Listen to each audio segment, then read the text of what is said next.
Hello, my name is Cecil, and I'm reading the book of Ephesians with the Message translation. Today I pick up in Ephesians chapter 5. Enjoy.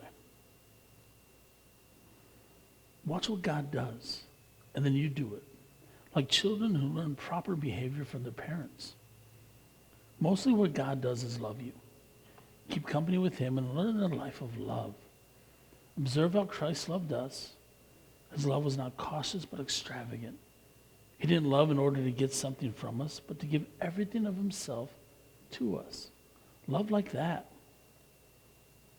Don't allow love to turn into lust, setting off a downhill slide into sexual promiscuity, filthy practices, or bullying greed. Though some tongues just love the taste of gossip, those who follow Jesus have better uses for language than that. Don't talk dirty or silly. That kind of talk doesn't fit our style. Thanksgiving is our dialect. You can be sure that using people or religion or things just for what you can get out of them, the usual variations on idolatry, will get you nowhere. And certainly nowhere near the kingdom of Christ, the kingdom of God. Don't let yourselves get taken in by religious smooth talk. God gets furious with people who are full of religious sales talk, but want nothing to do with him. Don't even hang around people like that. You groped your way through that murk once, but no longer. You're out in the open now. The bright light of Christ makes your way plain, so no more stumbling around. Get on with it. The good, the right, the true, these are the actions appropriate for daylight hours. Figure out what will please Christ and then do it. Don't waste your time on useless work, mere busy work, the barren pursuits of darkness. Expose these things for the shame they are. It's a scandal when people waste their lives on things they must do in the darkness when no one will see. Rip the cover off those frauds and see how attractive they look in the light of Christ. Wake up from your sleep. Climb out of your coffins. Christ will show you the light. So watch your step. Use your head. Make the most of every chance you get. These are desperate times. Don't live carelessly, unthinkingly. Make sure you understand what the master wants.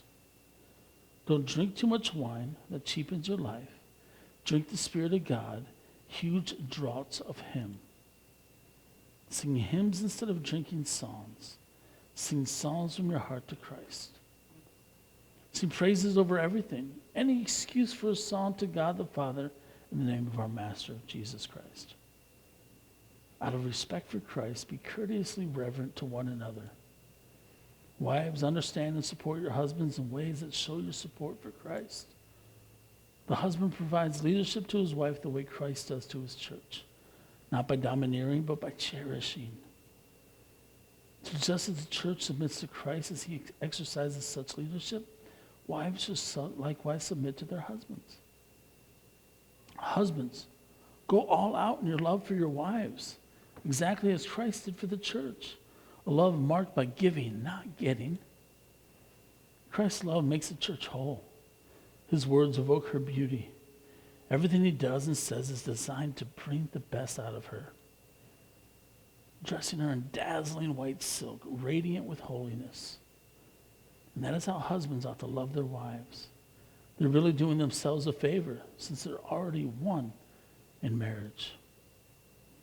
No one abuses his own body, does he? No, he feeds and pampers it. That's how Christ treats us, the church, since we are part of his body. And this is why a man leaves father and mother and cherishes his wife. No longer two, they become one flesh. This is a huge mystery, and I don't pretend to understand it all. What is clearest to me is the way Christ treats the church. And this provides a good picture of how each husband is to treat his wife, loving himself and loving her, and how each wife is to honor her husband. Thank you for joining me in the reading of Ephesians chapter 5. Please come back tomorrow as we end Ephesians with chapter 6. Have a great day.